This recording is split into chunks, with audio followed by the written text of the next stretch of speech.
Well, hey there, pretty lady. Well, howdy, good looking. What do you say we get out of here and paint the town red? Oh, takes a lot more than a flashy smile to get me to go downtown. What kind of pistol you packing? I got a 6-shooter that's going to hit the mark.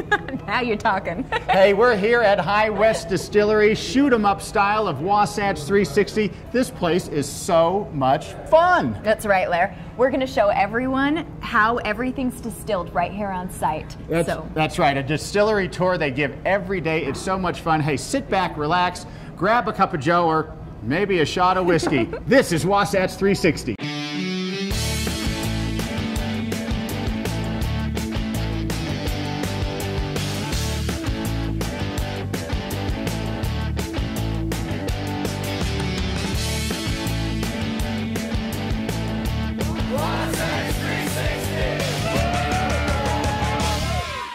Well, guys, welcome to High West. I'm Terry. Thanks for coming to see what we're all about. We're Utah's first legal distillery since the 1870s. So it's been a long time coming. And we actually started out in Salt Lake in 2006, and we still have those facilities down there. But we brought the still up here when we opened the restaurant. So we do all distillation in Park City now. Now, we are what's called a batch distiller. In other words, we do it one batch at a time. And what that does, it gives us really good control of the flavors of whatever spirits we're making because we're hands-on throughout the whole distillation. This is actually the town lift you see over to your left here. That goes to Park City Mountain Resort. So that makes us the world's only ski-in distillery. That's actually Quitting Time Run right there. So we do a great après here. We got a big screen TV inside. We have live entertainment from time to time. We always have an ice bar outside, fire pits going, heaters, hot drinks. It's a really cool place to hang out. And the best thing about our après is you don't have to lift watch. You don't have to worry about getting back to your car. The bus stop's right across the street every 20 minutes. Now, all whiskey starts out in a mash room, which is right below our liver here. So that's going to be our first stop. So this is called a mash room. And what we do in a mash room is we make beer. All whiskey starts out as a beer. Now, most whiskeys are made from fermented grains: barley, rye, wheat, corn, oats. So the first step is to decide on what your mash bill is going to be. The next step is going to be the milling process. So what we're going to do is we're going to take those whole grains and we're going to mill them into a flour. And one of the things that's going to do is expose the starches in the grain because we need the starching for the mashing process itself. Mashing is the process of converting those starches into sugars. So that's why we have our tanks up here. The far right T1 is our mash cooker, and the other tanks are fermentation tanks. Now we're going to add a malted grain to it. Now you need malted grains because they have the enzymes that are actually going to break those starches down into sugars for us. And after about an hour and a half, our porridge is going to be almost 100% sugar, no starch left. So now we got our sugar. What we're going to do is pump that over to the fermentation tanks. Now, fermentation is the process of converting that sugar we just made into alcohol, ethanol. So this is when we add yeast to it. Yeast eats sugar, and the byproduct is ethanol and CO2. Now, we're making what's called distiller's beer, and the main difference between our beer and the beer that we drink is that the grains are still in the beer. They're not filtered out. Also, if you tasted our beer, it may taste a little sour because we're really not making beer to drink. We're just making it for the ethanol. So what we're trying to do is eat as much sugar as we can in that tank because the more sugar we eat, the more ethanol we're going to make. So our beer is going to be right around 8% alcohol right now. So now we got a beer, now we're ready to get going. We're going to pump it upstairs and then we're going to start distilling it. In other words, we're going to start separating the alcohol from the beer. Can you tell us about the formula that's on the board? That's a sugar chain of starch. That's a starch with chain of sugars, what that is. Okay, so this is our big still here. And this is where we pump our beer up in here. This is called a pot still. Now, a pot still is really nothing but a big old teapot because what we're going to do is we're going to start boiling the beer. And the reason we boil it is because alcohol, ethanol, boils at a much lower temperature than water does. Then it starts collecting in that onion scald, and then it's turned into vapors, and then it's pushed over to these rectifying columns here. Now, rectifying columns are actually pretty recent as far as whiskey history goes. They were invented in the early 1800s. Now, all whiskeys are distilled between 130 proof and 190 proof. 190 proof is a vodka. So you can see after one distillation with a pot still is we don't have enough alcohol by volume to be a whiskey. So you need to redistill it again to raise your alcohol level. What these columns do for us is we can distill to any proof we want in one straight run. So if you look at the portholes in the column, each one is an actual chamber in that column. It's separated by what's called a bubble plate. Now this plate is a filter. When you filter alcohol vapors through it, you're filtering out alcohol by volume, but at the same time you're filtering out flavors. So the more plates you run it through, the higher alcohol by volume you will get, the less flavor you're going to have. So now, if we're making a vodka, for instance, now vodkas need to get up to 190 proof. Now vodka drinkers don't like what they call impurities in their vodka, okay? Whiskey drinkers, we call those impurities flavor, okay? Not a whole lot of flavor in vodka. So when we make vodkas, we use both columns and we run it through every plate in each column. And they come out right here at the spirit station. And that's our spirit right there. Now the spirit station is a very important part of every distillation, because when you distill anything, your distillate always has three parts to it, or three cuts we call them in the whiskey business. A head cut, a spirit cut, and a tail cut. Now the spirit cut is the only part that tastes good enough to use. So we have to actually separate all three parts. That's why we've got 3 tanks underneath here. So now, about 3 or 4 hours later, we're at the end of the distillation, and that's when your tails show up. Now your tails smell bad, they taste bad too, so we separate those also. So when the distillation is complete, all 3 cuts are separate. Now to answer your question, the heads and tails may smell or taste bad, but they still have alcohol in them. We're not going to waste it. We're actually going to recapture it by adding them to the next batch. And what that is going to do is increase the spirit cut of that batch. Now I'll tell you why that's so important. We've pumped up 200 gallons of beer to our pot still here. We only get 20 gallons of spirit out of the whole distillation, so 10%. So every ounce counts, in other words. Then they have to be aged 2 years in a new charred white oak barrel. And you can see what one looks like right here. So the inside is charred. Now white oak trees are what they call sweet trees. They got a bunch of different sugars in them, but especially vanilla. And when they char the barrel, it caramelizes those sugars. And that's where you get the caramel color of whiskey. So does the whiskey come first and then the vodka? Because you were saying it goes through the No, thing, the vodka is just, well, you can say that if you want to. The whiskey does so. Now our silver whiskey, our oat whiskey, our unaged oat whiskey, that's the exact same mash as our vodka. In other words, they both have an oat mash. It's how we treat it up here, whether it's going to be a whiskey or a vodka. Now our silver whiskey is distilled to 175 proof. So it's a whiskey. If we kept that same mash and kept on distilling it to 190 proof, it'd become a vodka. Now, aged whiskeys are expensive because naturally you have to wait to sell them. You have to age them. But the other reason is while they're aging in the barrel's breathing in and out. When it gets hot, it expands, pushing the alcohol into the wood. When it gets cold, it contracts, drawing the flavors out. But at the same time, it's evaporating. Minimum of 2 to 3% a year. It could be more. So it's kind of a catch-22. The longer you age your whiskey, the less you're going to have to sell. That's what makes them expensive. Now you take our 21-year-old here, when we open those barrels, they were less than 40% full. You can age whiskeys in used barrels in the U.S. if you want to, and actually our 21 was aged in a used barrel. You just can't call it a straight whiskey. So just because it's a straight whiskey or not doesn't mean it's good or bad. It's just a type of whiskey. Now, most whiskeys made in the U.S. are straight whiskeys, though. And what we do is we sell our barrels around the world. Now, Scotch and Irish whiskeys only age their whiskeys in used whiskey barrels, not new. Tequilas use whiskey barrels for color. Rums use whiskey barrels for color. Now, you're starting to see barrel beers coming out. They're starting to age beers in whiskey barrels. Even Tabasco ages with Tabasco in whiskey barrel. So whatever you put in the barrel's going to add flavors to it and changes the way it's going to taste. Is this the same kind of oak as they would use for a wine? Generally, they use French oak for wines. Okay.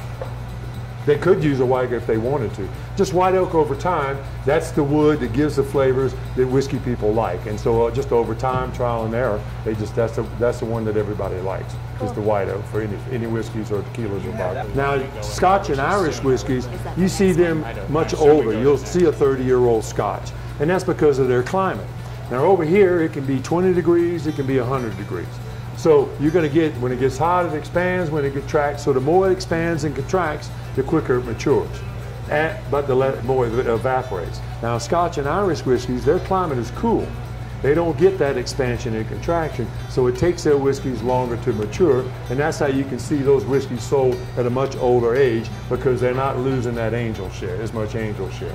Over here in the U.S., it wouldn't be anything left after 100 years.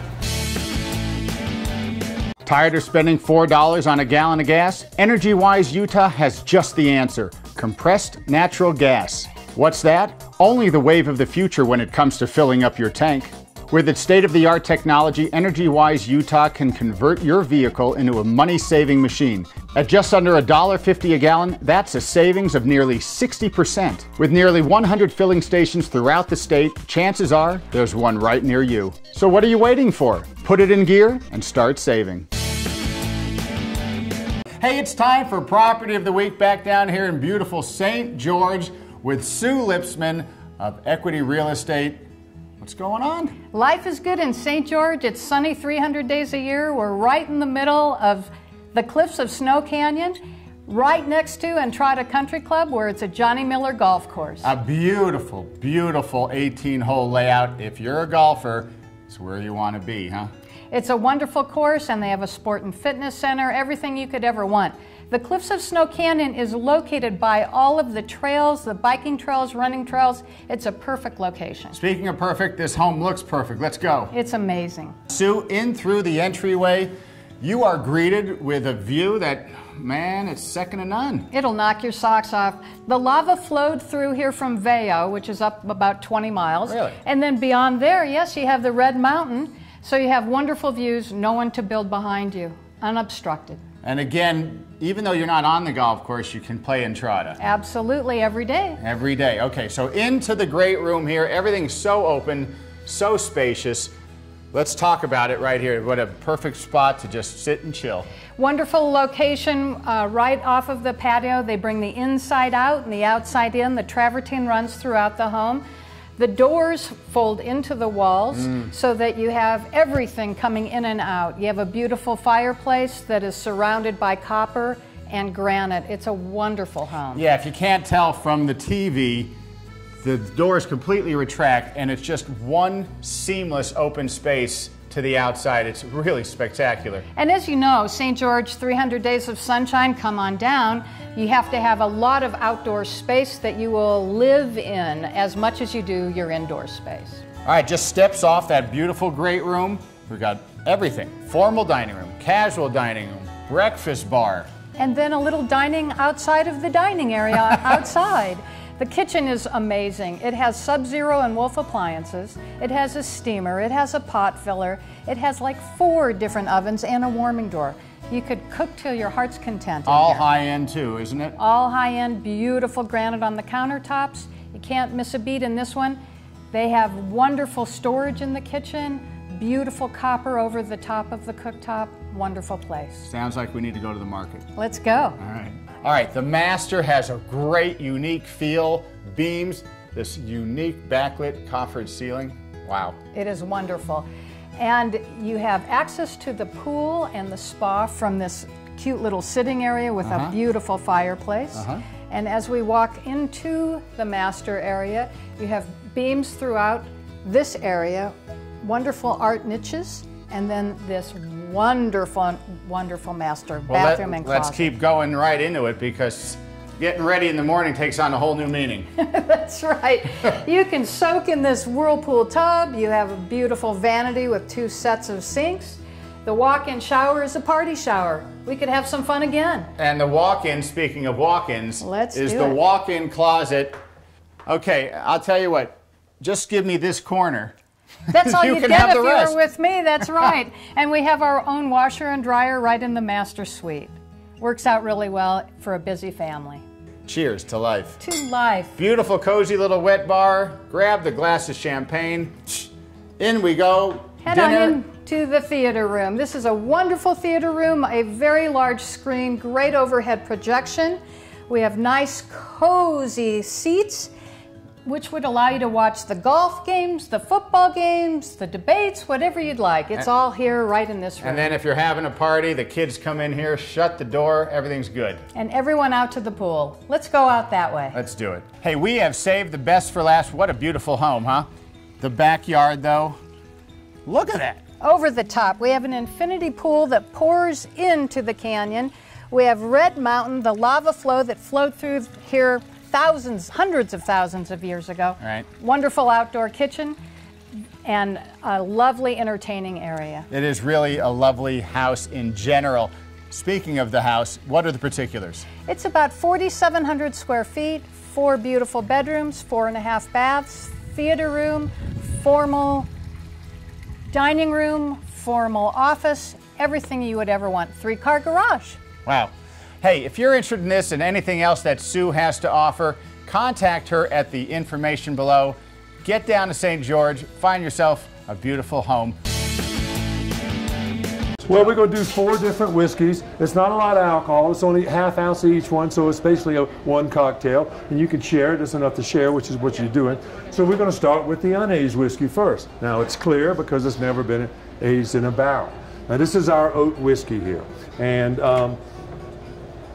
it's got a lot of different flavors in this whiskey here. And we were talking about congeners and esters. You're going to smell these esters in this. When you're nosing whiskey, though, it's different than wine. Because you got a lot of alcohol in here, it's going to overpower your nose. So you want to breathe through your mouth and your nose at the same time. So this is a whiskey. I was talking earlier about somebody didn't like vodka because it doesn't have much flavor. This reminds me of a vodka, but it's got a lot more flavor than vodka. Okay, now our next whiskey, we're going to get into our ryes now. This is what we're all about, rye whiskeys here. So next one is going to be our double rye. Now, this has become our biggest selling whiskey right now, the double rye. We call it double rye because it's a blend. It's because it's a blend of 2 straight ryes. So what we've done is we've taken a 2-year-old rye and we blended it with a 16-year-old rye. Now, earlier in the mash we talked about mash bill. The mash bill of the 2-year-old is 95% rye, 5% malted barley. So it's going to be very spicy. Now the 16-year-old is only 53% rye, 37% corn.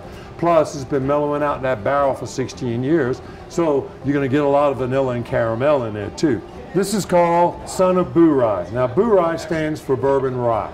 We're the only people in the world that blend bourbon and rye together. Now, our first whiskey was called Boo Rye, but we sold them all, so this is the next generation, Son of Boo Rye, okay? So what we've done is we've taken a 3-year-old rye and we blended it with a 5-year-old bourbon. Okay? Terry, can you tell us what the difference is between bourbon and rye? Well, bourbons are made mostly from corn. Ryes are made mostly from rye. Oh. That's the basic difference. Okay. So whiskeys are different from the grains you use. Now see, scotches are made from 100% malted barley. Irish whiskeys are made mostly raw barley, but they have malted barley in them too. So that determines what type of whiskey is what grains you use. Okay, now the last one we're going to do is actually our newest whiskey. It's called Campfire. Campfire is the world's only blend of a bourbon, rye, and a scotch. We may have been the first to do it, we don't know. So, you got 3 different whiskeys here. They're all at least 8 years old. So you can see this is much darker than ones we just drank. That's because it's been in the barrel longer, okay? So you're going to get the sweetness from the bourbon, you'll get the spiciness from the rye, but you get the smokiness from the scotch. So when you drink this, you're actually, the scotch is going to carry on through. It's going to be smoky all the way through drinking experience. But it's going to start off, for me, I taste the bourbon first, so it's sweet and smoky. The finish, though, the rye comes in, so it's spiky and spicy and smoky. But it's smoky throughout, and that's how we end up calling it Campfire, because the smoky kind of reminding us being out camping, fire going, drinking some whiskey. Very smooth drinking whiskey. And when we have desserts, we always do the Campfire with s'mores. Do you? Absolutely. Wow. That's exactly right. It could go great with it. Yeah. Because of that smoke. Well, whiskeys always go good with chocolate, because what are the 2 main flavors barrels give whiskey?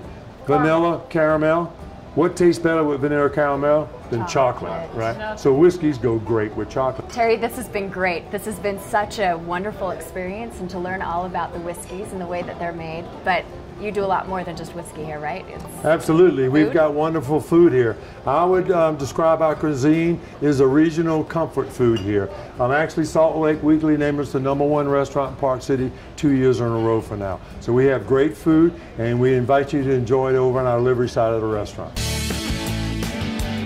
Welcome to Park City's home on the range, the Park City Gun Club, where you'll enjoy a higher caliber of fun on any of our 12 shooting lanes. our fun laser simulator, and our exclusive live fire simulator. Choose from a wide variety of specialized guns for sale or rent, and be sure to experience the thrill of our high-tech machine guns. There's always a great class or fun activity going on at Park City Gun Club, Utah's safe, comfortable, and affordable indoor shooting center, and your home on the range. Welcome back to Wasatch 360. If you've been watching, then you know that we're at High West and we finished the tour of the distillery, which was really interesting. And then we went on to whiskey tasting, which was intoxicating. And now we are on to food, which is delectable up here. I am with Chef James Dumas. And before we get to your food, let's talk a little bit about, it's called a saloon, and in the Old West, a saloon used to be the epicenter of the city. Yeah, it was sort of the gathering place. And this is the epicenter of Park City. This is the gathering place. We could not have wished for anything more than what we have right now. Let's talk a little bit about you. You're New York born, but Swiss trained? Swiss trained. I have dual citizenship, so I grew up in New York, lived abroad for 6-7 years. Went to school both in New York at the Culinary Institute, worked in Manhattan at River Cafe. I just had this desire to ski some of the best mountains in the world, and Switzerland has some of the best mountains in the world. No wonder you ended up back in Park City. Well, it's the best snow in the world. Yeah, it is what they say. It is what they say. So despite this being a saloon, this isn't your average saloon grub. Well, it's funny, it's funny you say that, because we were trying to decide what to call this.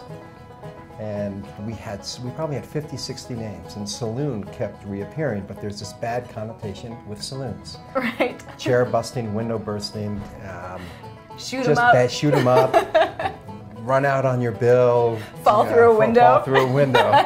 But there were some other highlights of the saloons. When you looked at it, there were more saloons were the gathering place to go. It was the place, some of the nicer saloons were the spots to go for good fare. Okay, so when people go to a restaurant, a lot of times they talk about wine pairing, but you've got something different here where you do whiskey pairings, right? Yeah, whiskey is the common thread. So there's whiskey dotted throughout the menu from start to finish, as well as pairing whiskey with the foods. When I first came on board, I've versed in cooking with wines and pretty much any spirit. I couldn't cook with whiskey. I couldn't drink it alone. Okay. Cook with it. I was doing the Chevy Chase sometimes during the tastings, throwing it over my shoulder. Let's talk a little bit about the menu. Sure. You've got some small dishes. Will you explain? Small plates. So again, with the saloon, it was a gathering place, and with the concept, so we decided to put the evening in the hand, or the day in the hands of the diner.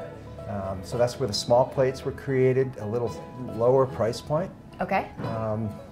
They could intermix whatever they want and sort of make a family meal with it. And what about some of the large plates that you've got? Large plates, we're probably going to show you probably one of our specialties, which is a dry-aged bison steak, 22 ounces on the bone, dry-aged. You've got some one of serious the meats. nicest, probably one of the nicest large plates. And chicken and fish? Chicken we have. We do a bourbon black coffee cod. We do an apple smoked salmon. Wow. Yeah. Tell me a little bit about your desserts, because I've got a sweet tooth. I tell you, who does not like caramel and vanilla? And those are the flavors in here. I love it. Caramel, vanilla, and everything sort of pairs with that whiskey. We do a butterscotch budino. We do a homemade s'mores, the graham crackers homemade, the marshmallows homemade, the chocolate's made from a farm to bar purveyor right in Salt Lake. Mill Creek cacao roasters, so they design the bars for us. Sounds so good. Maybe dig into food. Thank you. Yeah. Thanks so much. You're welcome. You have to come up. From the beginning to the end, this place is unreal, and you could just do it over and over. You can do your tastings and eat your food and then start back over again. It's a great place. Well, we've polished about half of it off. It's pretty fun here at High West, isn't it? It's been so much fun. It's a good thing I like your wife, Lair, because even you're looking good. You see, guys, this is the place to come. Hey, do not turn the channel. Good Day Utah Weekend Edition coming up right behind us. She's Jackie Gray. I'm Larry Feldman. Get up to High West. Have a great weekend, everybody.